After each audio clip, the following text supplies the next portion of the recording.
How y'all doing today? So I'm on vacation this week and I played around with a few things here and there.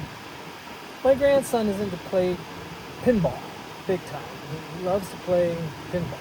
So he always sets up these tables on a folding table and let me show you. Kind of converted it. So what I did was I took a spring from one of my RC truck suspension shocks and I glued a washer on the end and drilled a hole through the end of the table, and works pretty good. So I'm rounding them out more to make the ball flow a little better. Both sides. I was going to change the shape, but I changed my mind. ABS plastic I bought on Amazon, and I put a pinball underneath it, and then I heated it up and I pushed down on it until it got that way, and then I used the heat gun to flatten it out. So now all I got to do is smooth it out once it's glued to the table, and it'll make a real nice obstacle or avoidance.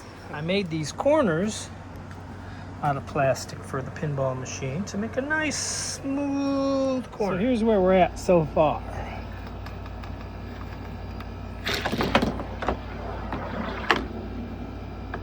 So it goes through here.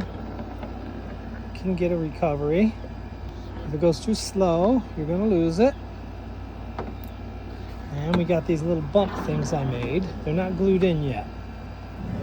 So I got tired of my granddaughter getting down inside of here, getting into all the electronics and everything, if I get in here, inside of this Jeep. So I built this trunk liner out of plastic and screwed it in so she can't get in there.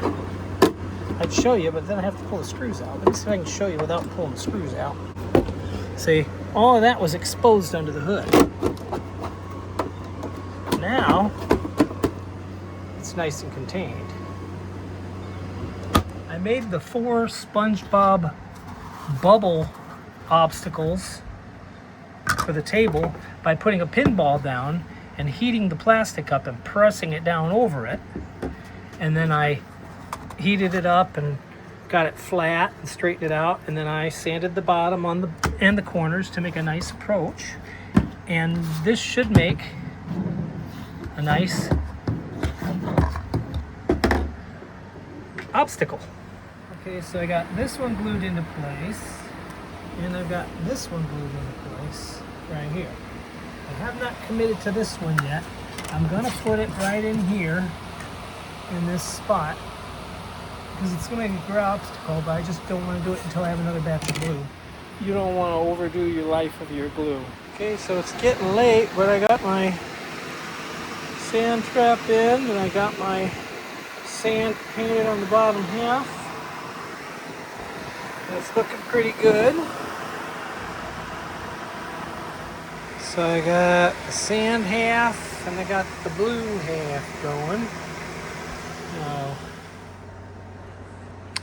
Well, it's getting close. I did some forming to that ball trap, and I got my shading and fading done. Now I just got to get SpongeBob on there.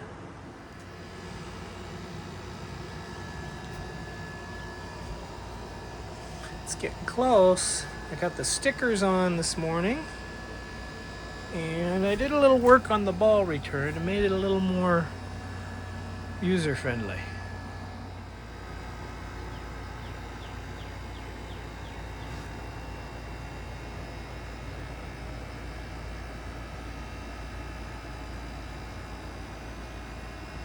So I bought some 2.5-inch quarter 20 bolts, washers and nuts in this plastic tubing, and I'm making these.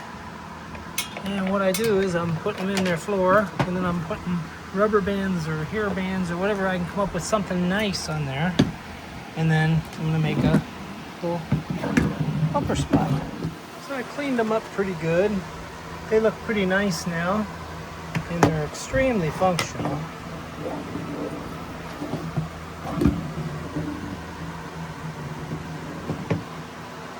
So, so while making martial arts staffs with my oldest grandson, I found this wood dye, and this stuff is awesome for dyeing the SpongeBob table. So I'm gonna dye all this yellow and my obstacles up here, and then I'll use tung oil. Anyway, I got this looking really nice, and the cars sit up on here for play purpose. Put this one here. I got some bumpers set up on here to give me some play. The flippers, I've still got to get the mechanisms. They're coming tomorrow.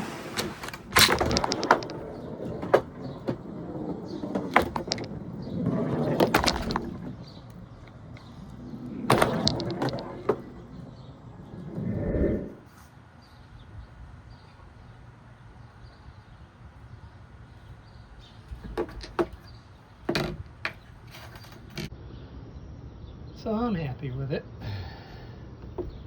It launches balls like Jack wants. I can hit the balls. Well, I may be able to hit the ball. I don't know if I can hit the ball or not. Yeah, I can hit the ball.